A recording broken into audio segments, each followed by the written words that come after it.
Hi, everyone. This is Carrie and Kristen Lawrence. we're excited to be coming to you today because we want to talk about a book that Kristen actually brought to my attention and shared with me called Getting Naked. Now, that sounds very different than what the book is really about. And what the book is really about is vulnerability and how we can use vulnerability to really, if you will, fuel our success, which is what we're all about here in this group. And so maybe, Kristen, you can share a little bit. I know you know the author from previous books, and maybe share a little bit of why you thought this book was something that our community would enjoy and what you got from it. And then I'll kind of dive in and give a little bit of a quick cliff notes about the book, because obviously we would love for you guys to read it yourselves, but just to kind of spur the discussion, we want to kind of give you the foundation of what it's about, and then we'll go into the principles that they share in it. So if you want to share just a little bit about what kind of intrigued you about sharing this particular book. Sure. Well, I read a couple of his other books, and they were all about leadership and teamwork and, working well as a team. And a lot of that was about being vulnerable within your team and really sharing your thoughts and your feelings that were pretty raw and not being afraid of doing that, and then I, of course, since I read a couple of his books, I wanted to see what else he had to say.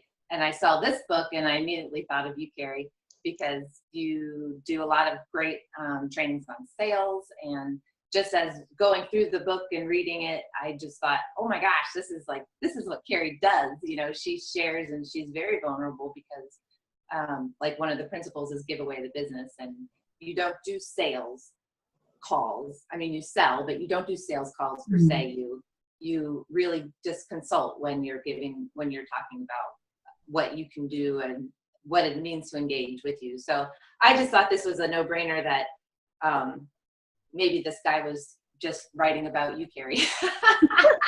Oh, that's such a big compliment. Thank you. But I thought that the rest of us would really like to go through it and go through it with you, get your eyes on it too, to see, the validity of it, and maybe get over some of our fears so that we can gain, valuable clients and ones that want to keep coming back over and over again. Yeah, definitely. I mean, I think that's what we're all looking for, right? Is to build that relationship with somebody, so it's not just a one-time sale or a one-time opportunity to work with somebody. So yeah, I was just telling Kristen before we pressed record, I really enjoyed this book so much. I actually sat down and read it in one sitting. I thought, well, read a little bit today and read a little bit tomorrow or whatever. I was going to break it up, and I just went through the whole book. And so just to kind of give you, again, like the Cliff Notes version of what the book is about. So the first part of the book is kind of a parable. So it talks about a story, and then the second part of it is it pulls out basically the lessons from that parable. So what I want to do is just give you, again, the short version of what the parable is, and then we'll share with you kind of those lessons in more details and kind of talk about how we both kind of see that in our business, how we can do better, how it relates specifically. So the lead character in the book, what was his name? I can't even remember now. Patrick Lencioni. Yes. Oh, yeah. So he basically works for a consulting firm. It's a high level, kind of fancy consulting firm. And he kind of has this nemesis, this other firm that every time they go up against each other, he loses the business to them, right? So you can kind of guess what happens. So he comes to work and finds out his company has purchased this other company where his nemesis works. And to make matters worse, to kind of fast forward, what happens is his boss tells him he has to go into this company and he's going to have to work in that company for 6 weeks and figure out what they're doing, basically what's working with what they're doing and how can they integrate both the companies. And as his journey goes on, from starting of really despising this company and not wanting to be friends with them and thinking honestly that they're all kind of idiots because they work on the other side of town and they work in like a old school building and they all wear jeans and they're very casual. And his firm was much more like prestigious and suits and, buttoned up. And so the journey is that he obviously starts to really see that the way they do business, he goes on their sales calls and he starts to ask questions and he really starts to unfold and peel back why they're so good. And it was really cool because you start to see even him going into a sales call with one of the people that this person just came in with a notebook. You know, they didn't come in with a fancy presentation or slides or workbooks. And, you know, he was, of course, thinking they were not very smart and that they weren't going to get the business. But come to find out, what happens is instead of like having all their ducks in a row and going in there and selling them on why they should work with them and they're the best, you know, consultant, they go in very curious and ask questions, and they get to know them, and they start consulting in that first initial conversation. And they start to, you know, what I talk about is like painting that picture of what it's going to look like. And these are the things that we're going to do. And, you know, there isn't this hard sales conversation, and they almost get to the point where the person already feels like they're working together and they haven't even signed a contract. And, you know, what they found out was this other company was also charging more than this prestigious, you know, consulting firm. And so the story goes on, and it's really a neat story about what happens. And I'll let you guys, I won't give away the whole story, so you'll want to go read it still. But ultimately, this guy ends up coming up with the founder of that company, his name is Michael, of these kind of lessons that they kind of drive by, kind of like their, I don't know, what would you say, Kristen, like their mission statement or their kind of their guiding principles, maybe. Yeah. In client engagement. Why they do what they do, kind of thing. Yeah, why they do what they do. And so those are the things that we really want to share, because like Kristen was saying, we can use those in our coaching and our, you know, whatever kind of business you have. If you're dealing with another person, if you're dealing with, you know, working with somebody and having those conversations, and even thinking about how we can, you know, bring this into getting on videos or showing up in social media or writing our emails, you know, all these pieces can really be put into place with these principles. So is there anything else you want to add on the story? Like I said, I want to give it all away, but just to kind of give the foundation for it. Yeah, no, I don't have anything else to say. It's almost froggy today. But I like the way he does it. I like the way he tells the story in parable form. And, you know, although this parable is more based on his own personal experience, so it's a little more true than the other parables and other books. But the way that he lays out the principles in story form is pretty easy reading, and it makes a lot of sense. So I just suggest everyone, you know, get the book in some format and, you know, dig into it, because it's really insightful. Super easy read. So let's go through, and Kristen put the link, she took some pictures of her book and put the link in the previous post to this live. So if you want to open that up so you can kind of follow along, or even to reference after we go through this, that would be, I think, helpful for everybody. So you want to kick us off? Okay. That was just the first fear. We'll get them started, right? Sure. All right. So where do you want to start? You want to start with the first one and kind of talk about it? Yeah. So the first fear that the company looks at is the fear of losing business. And I don't know where you're looking in your book. I was just kind of pulling that up. So pulling up the second part. So yeah. So of course, because we all have bills to pay, and we all have things that, you know, money goals that we want to accomplish, or how many people we service in a year or whatever, a quarter. You know, so we have that fear that we don't want to lose any part of our business along the way. So it kind of makes us hold back a little bit from doing certain actions, is what he was talking about. But he says that clients want more than anything to know that that we're more interested in helping them than to build our practice or to build our business and fill our coffers, you know, with extra money. Because, and that makes sense. It makes sense to me, because people want to know that I care more about them than myself, because they don't care about me. Yeah. And even kind of going into where they talk about like how, you know, we have this need for people to want to like us, and we're afraid that we're going to lose that business. And it stops us from saying some of the hard things. And I think it references that in another one of the principles as well, but how in the book, this firm came in and basically told one of the CEOs of their clients that he needed to get rid of his son because his son was like head of marketing and he was doing a terrible job. And, how that could be a really hard conversation to have, and that you might, really upset you could upset the CEO to a point where then your firm gets fired, and rather than tiptoeing around it, you say what needs to be said. And I think, I know for myself too, I mean, I never want to hurt somebody's feelings. Sure. But I think when you look at it long term, if you're making a difference for somebody, even if you might lose that business, it needs to be said. So I think that seems like it could be a real challenge for a lot of business owners, don't you think? I think so. Yeah. But what people really want to know is that we're not afraid to dig into their hard parts and their deepest challenges, and then actually walk through it with them. Mm-hmm.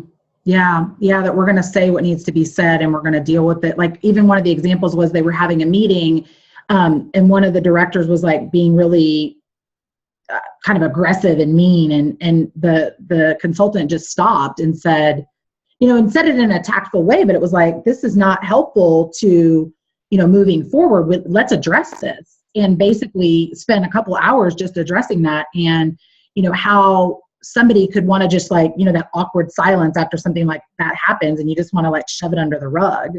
And I think, I kind of think about like, how does that apply specifically to our businesses? It's like, I think for me, when I'm working with clients, and I don't have this problem often, but if a client's not doing the work, if they're not taking the action steps that we're setting each week, and they're not going out there and doing it, then the conversation that needs to be had is, look, it's up to you the way you want to spend your time, but it's, if you're not willing to do these action steps every week, then the results that you want are not going to happen over this period of time. Or, it's like, you've got to have that conversation to kind of bring reality to what the situation is, don't you think?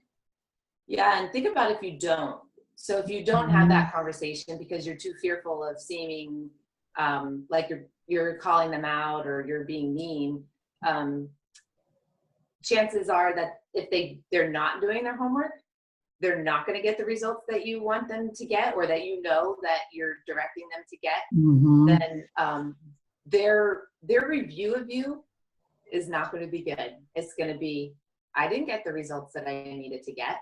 And that's because you didn't do your job as a coach to say, hey, are you doing these things? What are you getting out of this? Mm-hmm. How can I help you to want to take action on these things? Because that's where things are going to happen in their life. Yeah, absolutely. And that's a good point about the impression someone's going to get when they stop working with you. And that's what this firm kind of talked about, is the fact that they didn't really have to look for new business. They were getting referrals left, right, and center. And so that's a whole different kind of conversation when you've been referred by somebody. And that also kind of brings us in, I don't know if that's the next one, but like, it is the losing of the business, but it's also the getting of the business, that you don't want to work with the wrong clients. Right. So, because when you work with the wrong clients, they're not going to get the results. They're not going to do the work. And this firm was really, the guy that went over there from the other firm, he found it really shocking that they actually turned business away. He was like, our firm would never turn business away. Mm-hmm. And I think that's the same thing, is like, are we willing to work with whoever wants to work with us? Or are we being choosy and making sure that we're picking, that the right people are working with us so that they get the right results, so that it all works out in the end, really. So. Right. Yeah. And I kind of had that experience a couple of years ago. I was talking to one potential client, and I gave them as much information as I could. And I even did a little presentation for them and their employees. And, I told them exactly what they're looking for and the theories and the actions that they could take. And then they decided not to work with me, and for various reasons. And now, a year and a half, 2 years later, I got a call from them last week and said, it's time. Because they had tried to implement some of that stuff that I gave them. Mm-hmm. in our meetings and in my presentation, and they couldn't do it on their own. But they knew that I had those answers, and they knew that I could help them. So, you know, that's that's one of the points that Lencioni makes, is that people want to know that you have the answers, but more importantly, they want to know that you can walk them through those answers and that you can them implement.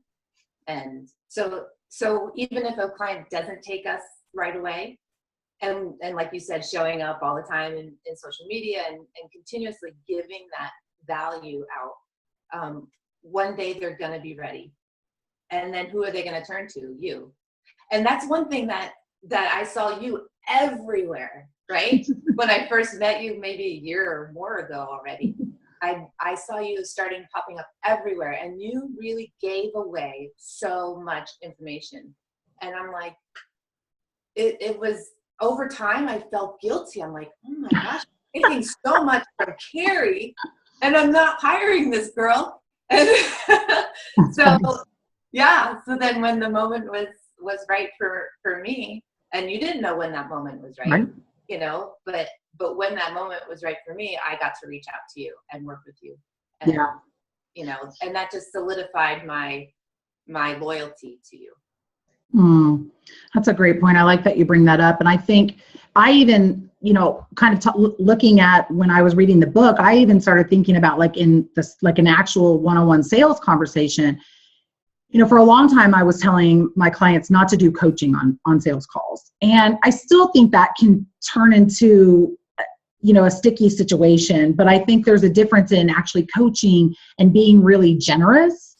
And I think when I looked at the way that they were doing their quote unquote sales calls, it was more of that generosity than coaching. And I think for me, it almost flipped a switch for me, because I always had this, like, you don't coach, you know, you don't, like, you've got to walk them through that, because, you know, you always want to, for me, it was always about what's in the best service to somebody. And if you kind of just give like a little piece of the puzzle, you know, they might think, okay, well, I'll go and do that. And then in reality, it's going to be worse for them. But when I was reading this book, the way that they made it sound, I don't know, it flipped something for me. Like, if we're talking about like strategy and what are the things you're going to do, and you're starting to talk in a way like when we're working together, rather than like, we're working together, we're on the phone right now, these are the things that we would do. You know, I think it might even just be a small shift for many people, including myself. I think it might just be like a little small shift, but could really make a big difference.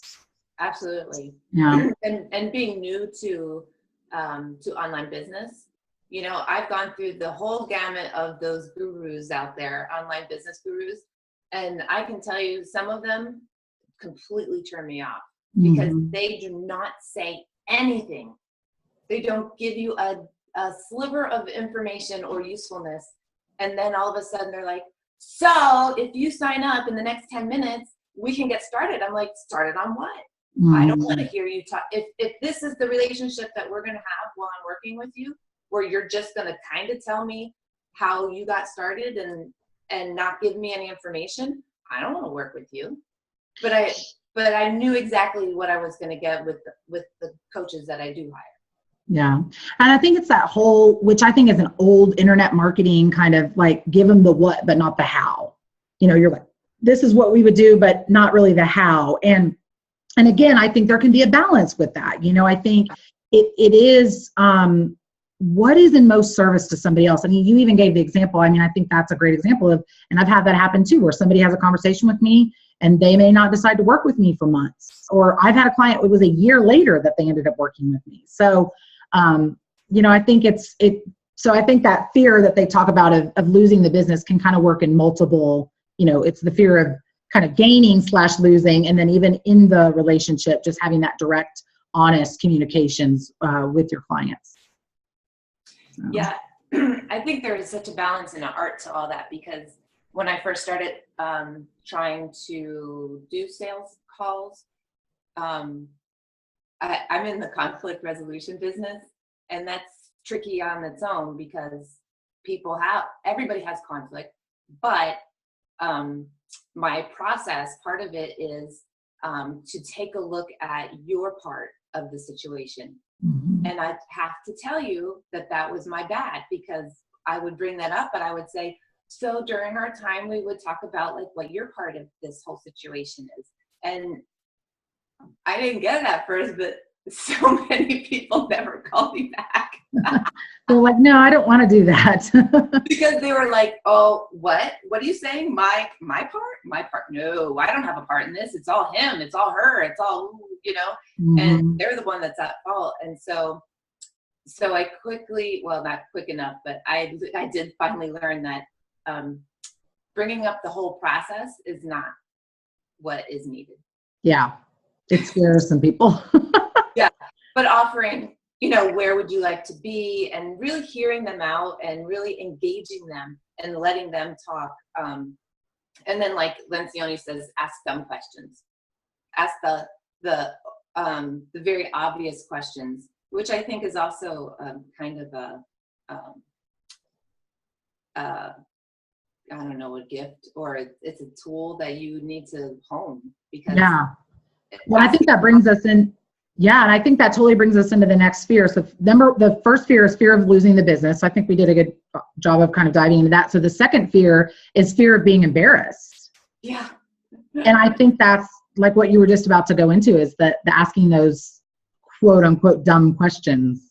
Asking dumb questions. Mm-hmm. So for you, what's a dumb question that you found was you thought was dumb but was worthwhile for somebody else? Yeah. So I think, a lot of times if you're, for me, if I'm working with somebody that I don't know their industry, I've worked with stylists, I've worked with photographers, conflict resolution. I mean, that's not something I'm skilled in, that's not, and I think just thinking that I've got to have all the answers and I've got to know everything about my clients' businesses could be a place where if you ask any questions, like what is conflict resolution, or when we started talking about like emotional intelligence, starting to dive into that. And really what happens is when I can understand better my client's business, the better I can help them. I don't need to be the expert, but if I don't understand what it is that they're offering, it's really hard to create that strategic marketing plan to get their message out there. And so I think that's where sometimes it's come for me, where it's like, well, I should know that, or like in the book they talk about, well, I'll just look it up later. Like if I don't know the answer, I'll just look it up later. And so again, it did just bring up to the point where it's like, and even asking some of the questions, like again in the book, he talked about how they asked something about what was the Redskins asked who was it Joe Montana, or asked who a certain football player was, which everybody in the room should have known. She should have known it, but it ended up almost giving like a little bit of a lightheartedness to the conversation. They ended up giving her a signed jersey, and just like what that can, like, how did that strengthen that relationship, that she didn't just like go, oh yeah, I know who he is. And it's not honest, right? It's like, it's not an honest relationship if you're pretending like you know it all, because there's no way we know it all. Right. There can't be. Yeah. But if we are vulnerable, and we do know that we can't know everything, our counterparts in the room can't know everything either. But if we're all together and we're talking out loud, then together we will know more. Yeah. To your point about asking, what is a certain industry like, to help you ask your client to define that for you. It actually does help the client to be more clear, and to kind of relax and say, oh yeah, let me educate you, because that's their sweet spot. That's where they love. Mm-hmm. And then they start to come alive, and they start to be able to share more and get really into more of the coaching questions that like you would ask, So, but if I would ask somebody, what is good communication to you, or what is conflict to you, that will help them to begin that conversation of that there's more perspectives, and they'll start to understand themselves, which is so relaxing. Mm-hmm. It is so relaxing when people start to understand themselves. Yeah. Maybe you've run into a client that says, I don't really know what I do. Or not even being able to explain it. I mean, that is definitely something I run into quite often is they know what they do, but then when they go to explain it, it's all jargony, meaning it's industry jargon. It's not something somebody not in the industry would understand. Maybe they're not speaking, the language simply enough. I think that's a great point. And the other thing about the fear of being embarrassed too, is coming up with new ideas, right? So if we're trying to censor ourselves and not make suggestions. Now, the point that they made in the book too is like, if every single one of your suggestions are not good, then that's not good because you don't know.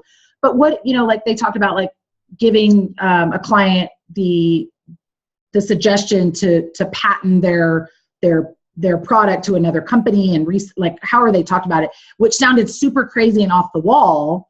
And then the owner was like, oh yeah, somebody else did that and it worked really, like it just spurred that idea and it was really a great idea, but he could have thought, oh, that's too crazy, that's too out there, I'm not even going to suggest it. So when you're censoring yourself, your client's going to know it, that you're holding back those ideas.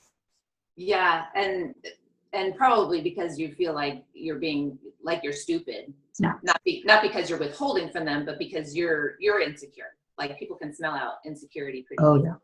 yeah. Yep. And Lencioni was saying if you even if you put out 3 bad ideas, your client's going to remember the 2 good ideas that you gave them instead of those 3 bad ones, because we let them fall away. Mm-hmm. And we grab onto and hold on to the good things that we're given, instead of the bad things or the inconsequential things. Yeah.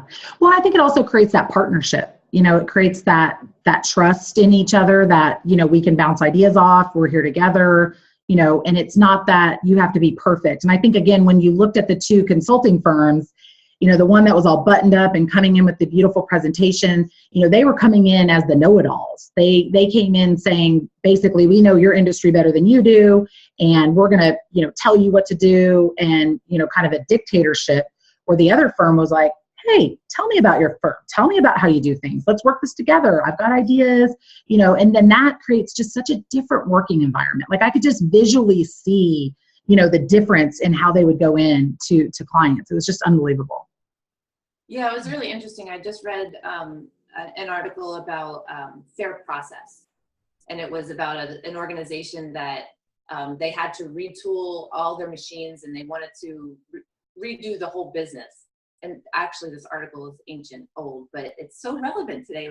It was amazing how relevant all these ideas are. Mm-hmm. But they were talking about that there's 3 principles to fair process, which creates that trust, and those are engagement, explanation of why you chose to do something, and expectation clarity, where you're saying, this is, now that we made these decisions, this is where, this is what is going to make you successful, and this is what's going to make you fail. Mm-hmm. And being so clear about those, with those 3 principles in your communication, your verbiage, really helps to bring everybody around the table. And I think that's so important with our clients, that if we come in like a bully and say, we know everything, you want that in your heart surgeon and in your brain surgeon, you don't want to say, well, just cut here instead of over here. Right. You want to say that to those people. You want them to be very arrogant, and top of their game. But when you're relating relationally with people and you want to get them from here to here, it's so important to include them in the conversation, and because they'll trust you. Yeah, and I think especially like there's no, I think that's a great analogy with the brain surgeon. There is only one way to do that surgery, most likely. When we're talking about consulting, whether it's conflict resolution or building a business or creating a sales funnel, there's different ways that you can go depending on the person's vision, their values, what it is that they want to create. So they have to be a part of it. We're not just telling them like, this is what you need to do and this is how you do it. It's like, I am the expert. I mean, you should be the expert of what you're doing. They're the expert of what they're doing. And then you're bringing those 2 together to really create, the results. So, right. Absolutely. So that kind of brings us into the last fear, which is fear of feeling inferior. And you kind of touched on it a little bit. That it's not about our intellectual pride, but rather preserving our sense of importance and social standing relative to a client. I really like the way that that was explained. That they're basically talking about how the other fear of being embarrassed is really rooted in ego, but that there's really a difference. How did that land for you of thinking about being inferior or feeling inferior? Well, I think I probably struggle with that anyway in my regular life. Think, well, we don't want to feel inferior in any of our specialties for sure, because we are supposedly the expert. So I think it's something that I strive for in my personal life, is to be excellent at what I teach. Mm-hmm. But I'm more cognizant and aware that for those moments that I'm not doing what I teach. Mm-hmm.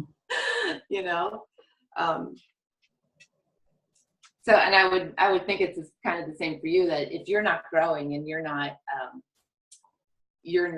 implementing the things that you teach to your clients, in your situation, we'll find out because see you places we won't see you on Instagram, or showing up on Facebook Live, or building your library of knowledge. Right. So that I would assume that that's kind of the same for you. Yeah, definitely. It's kind of like walking your talk, right? And they talk. One of the lines in here that I really liked, it was like, nothing. There's nothing more attractive and admirable than people who are willingly and cheerfully setting their egos aside and make the needs of others more important than their own. And I think that's just about like going that extra mile and not always needing the credit, not always needing the accolades that, maybe we feel like we should get, or and not even necessarily even just with our clients. I think this can be with just the way that we come across, especially with social media, especially on video. You don't have to know it all. You don't have to show up, always totally put together. And I think that's one of the things that really is a problem, why people aren't showing up more, why more people aren't using live video, why, maybe they're scared to get out there and do a blog post or write an article or something like that, is that feeling of being inferior, and not coming from a place of what kind of a difference could I make if I got past that and got on video, or what difference could I make if I went ahead and wrote that article, and I think, again, just if we can keep looking at how can we serve others, how can we make a difference for somebody else, it's going to put that ego, that inferiority, the embarrassment, all of these fears to the wayside. Yeah, and that's true. It's if we're constantly thinking about, for me, it's easier if I think about the client and serving them and giving, offering information that might fit their needs, then I'm not thinking about myself. Mm-hmm. And it makes it easier to show up, because really, I think that a lot of us entrepreneurs, we get into things, I'm not so much to make money. We want freedom, right? Yeah. That's a big key. And we want to be able to do the things that we love. Plus, then we want to help others to feel that same freedom. So if that's our why, then it's a detriment to our potential clients and our clients to not show up. Right. So thinking about it that way, if we show up for their benefit, to give them their what they need, and we always talk to them. I've had business coaches that within a few sessions, all of our meetings were about them. Mm. And they forgot to ask me questions, and they forgot about me and what my needs were, and that relationship quickly ended, because I didn't feel like they cared about me. They just wanted to tell me stuff like I was their friend.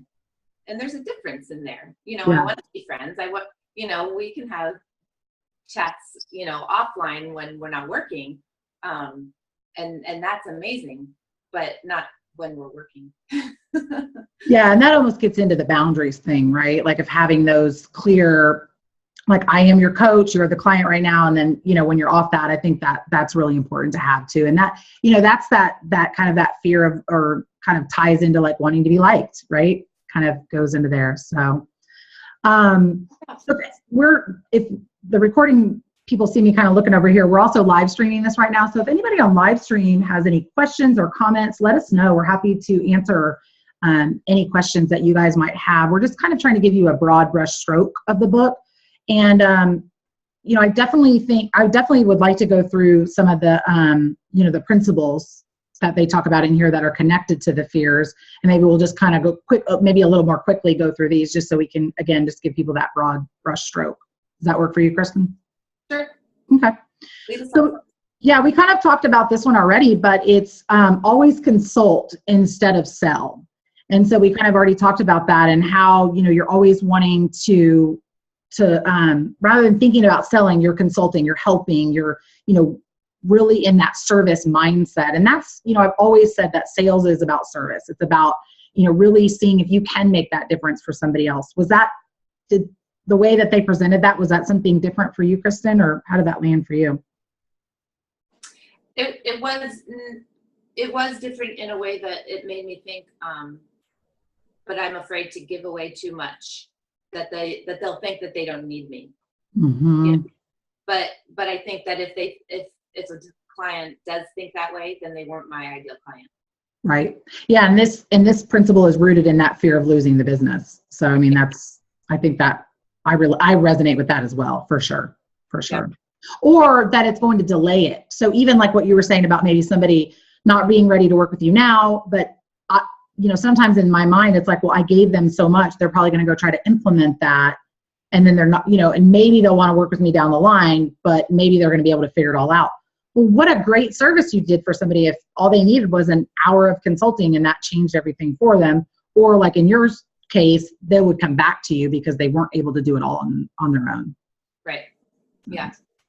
And so the next one is about give away the business. And that's also rooted in the fear of losing the business. Yep. So they talk about how it is, always consult instead of selling, but it's also giving a prospective client advice and service even before they agree to become a paying client. How do you feel about that? Yeah, I think that's just the same thing. It's,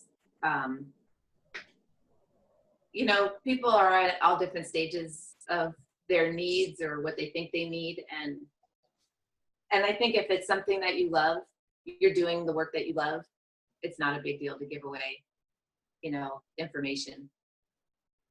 Yeah, I think with the way that even social media has changed things, like you were talking about, like the way we can get on live stream now and do trainings and teachings and tell stories, like, I think some people could look at that even as, kind of a giving away of the business, right?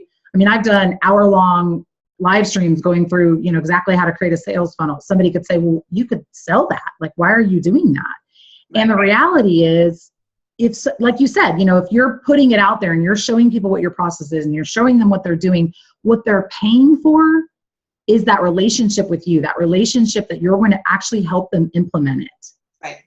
Yeah. Because information without implementation is useless. And so I think if we can, be rooted in that and be rooted in the service mindset, then we can give away a lot more. Absolutely. Yeah, because it's harder. It's good to know it's easy to know the theory, but it's harder to walk it.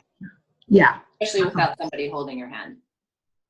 And I remember one of my coaches always said, you want your free stuff to be, where somebody reads it or downloads it or, they consume it and they think, I would have paid for that. Because I don't know about you, but I've downloaded a lot of freebies over the years, and some of them are complete crap. They're nothing. It's like nothing. And then I've downloaded some where it's like, wow, that should have been a couple $100 course, or, that's something that I'm going to print out and I'm going to really keep it. So I think and there's definitely extremes with that too, but I think, if we can really just keep that mindset of we want to create our free content that people would want to pay for it. So, yeah. Tell the kind truth is the next one. And I think we kind of talked about that a bit too, is, that they talk about that we have a responsibility for being a truth teller, even if that means there will be sacrifice. So even if it means maybe that person's feelings are like, to me, it means like that person's feelings are going to get hurt, or, you know, maybe you do lose the business or you get them upset or whatever. Has that ever come up for you in your work, that you've had to kind of tell somebody the truth that could be hurtful? Or yeah, and you know, I think I've done it in not the best of ways, because maybe by that point I was kind of frustrated, and I would tell the truth,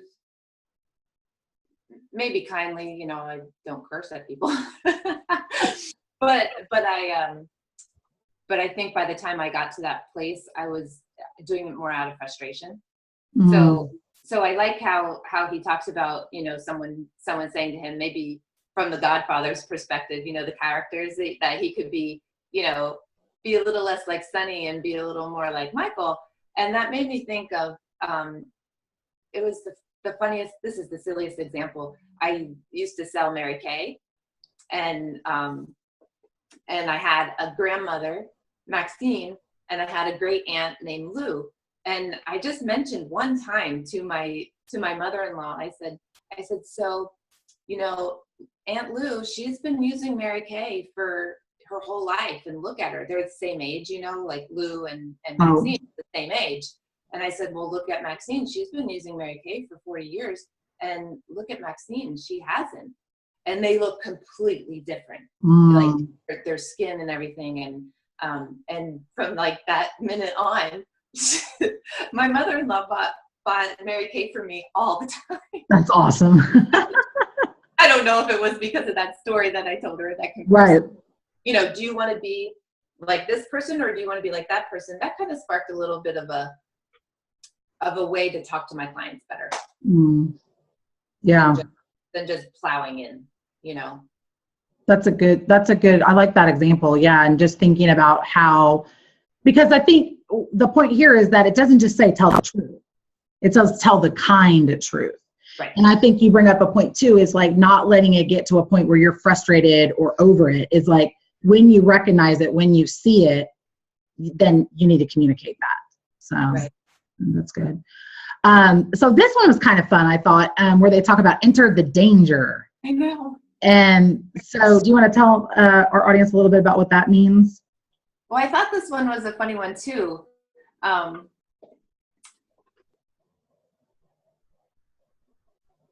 just looking at the highlights that I have here.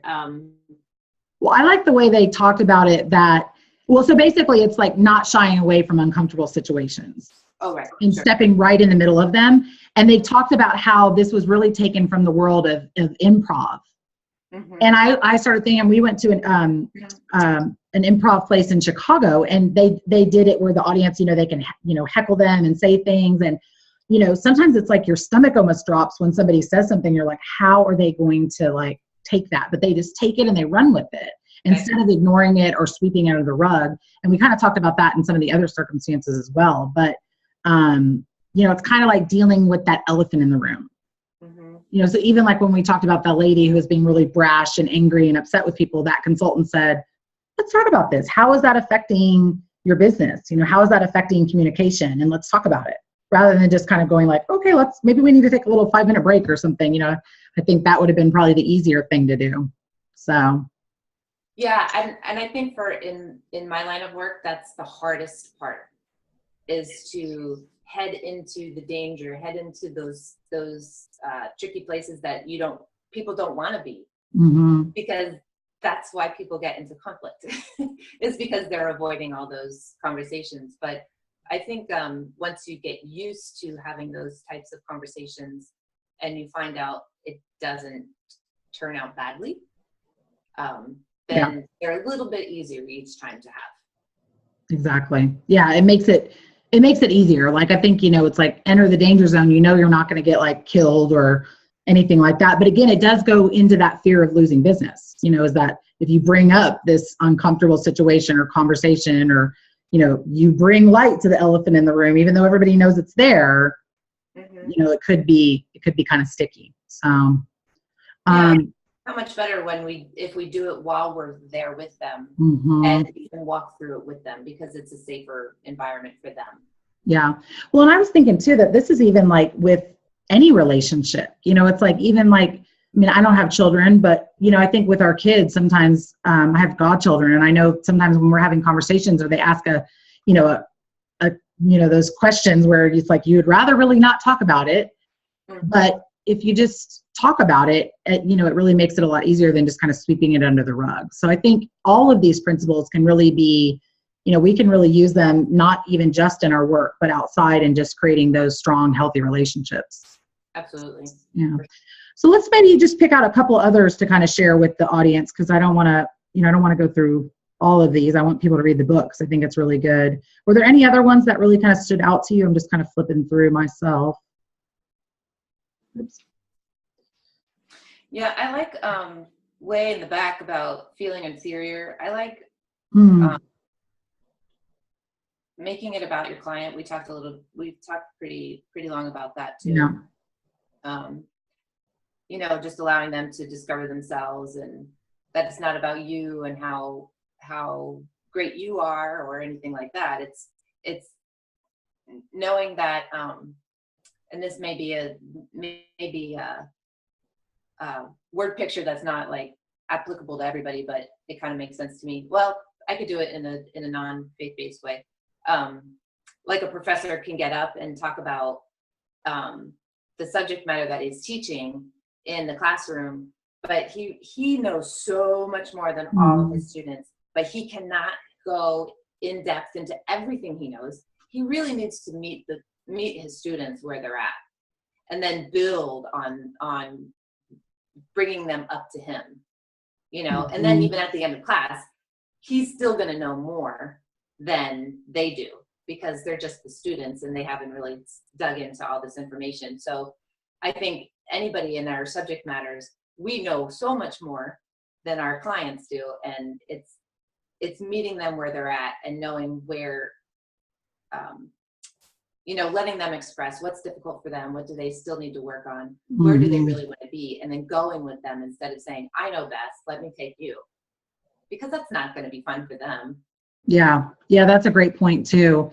And I think, not minimizing some of the foundational or what we might consider as an expert, the basic steps. I think that's one of the things that, even as I was growing my business, some of the things that I felt like were basic, it was like, well, I didn't know them. I didn't know, whatever it is that would make it so simple for a client, because it's so simple for you. But if if they don't have that level of expertise, I think it's, again, like you said, meeting them where they're at, and not making them feel inferior either. Right. So, it's good. How about any of the ones that for you, did anything challenge you? So I think so. No, it's one of the last ones. So it says, admit your weaknesses and limitations. And this one, they kind of said was kind of like the all-encompassing, right? So it's, it sounds like you're celebrating your mistakes, but it's not. So it's about being honest and, admitting your weaknesses. It's like we can't be everything to everyone. Sure. And I think when you try to do that, it also comes across where people aren't going to trust you, because they know it's not possible. So, so just talking about, that you'll put yourself in situations where you're having to do more and more of what we aren't good at. Mm-hmm. So we're trying to be everything to everyone. Then what we're doing is we're working outside of our zone of genius, and we're trying to do these things that we're not good at. And again, that goes back to that principle that it's not serving the clients. And leaves us, worn out and exhausted, and really prevents us from doing the best in the areas where we can thrive. So I really like this one, because again, I think it does kind of encompass them all. So again, it's admitting your weakness and your limitations, which doesn't have to be a bad thing, because when you can admit that, then really what you're highlighting is what you're really good at. Sure. Yeah, absolutely. So, and then I just highlighted this at the end, just kind of talking about, they kind of go into a little bit about how you can use this for broader application. And I'll just read this and then we can kind of wrap it up a little bit. So it says, when we can demonstrate vulnerability, so basically they're saying getting naked is vulnerability. I'm sure y'all caught on to that. To the people we live and work with, we build stronger relationships, affirm our trust in them, and inspire them to become more vulnerable themselves. And that is certainly worth getting naked for. I really, really like that. Because I think if we want to have authentic, strong relationships, we have to be honest, we have to be truthful, we have to be vulnerable. But my biggest takeaway from this and the studies that I've done on vulnerability is that you can do it from a powerful place, you can do it from a place of service. And, I think a lot of times people think of vulnerability as, you have to come in a crying, crazy, chaotic mess to be vulnerable. And that's just not it. And so I think this really gives a good spin on, why vulnerability is so important and how that builds relationships. And, just to kind of see how we can improve that in the work that we do, how we show up for clients, how we show up for potential clients. And hopefully this has made a difference for people, whether you read the book or not, to come from that place of service, come from that place of, wanting to make a difference, being vulnerable, not coming from perfectionists, because I think that's the opposite. It's again, that juxtaposition of those two consulting firms is one being in suits and all perfect and having the perfect presentation, and they're not getting the business and they're not billing as much and they're not making as big of a difference as the consulting firm that's showing up and being curious and asking questions and being real and telling the truth. And that's the kind of business that I desire to have, and the relationships that I desire to have. So do you have what are your last minute thoughts? Or I think that's great. Yeah, I think the broader implications for me too is just to keep looking at these and practice them, not just read the book once, but dig into the principles more so that I can, go through them bit by bit and practice the ones that I feel like need more attention and really try to excel at the ones that I feel like I'm already kind of doing naturally. And then just keep weighing that against how I'm building my practice and how I'm relating to my clients and relationships in general. Like you said, it doesn't just be for client sake, or business sake. It is just relational. It's basic relationships. Yeah.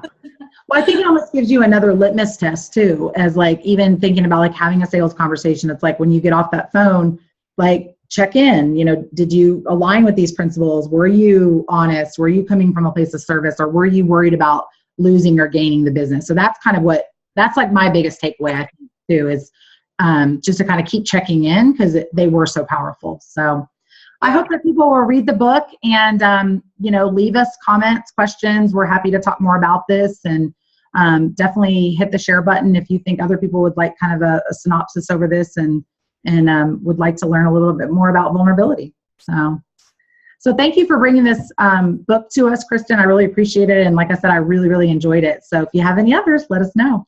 Awesome. Thanks. Okay. We'll let everybody go for now. Bye.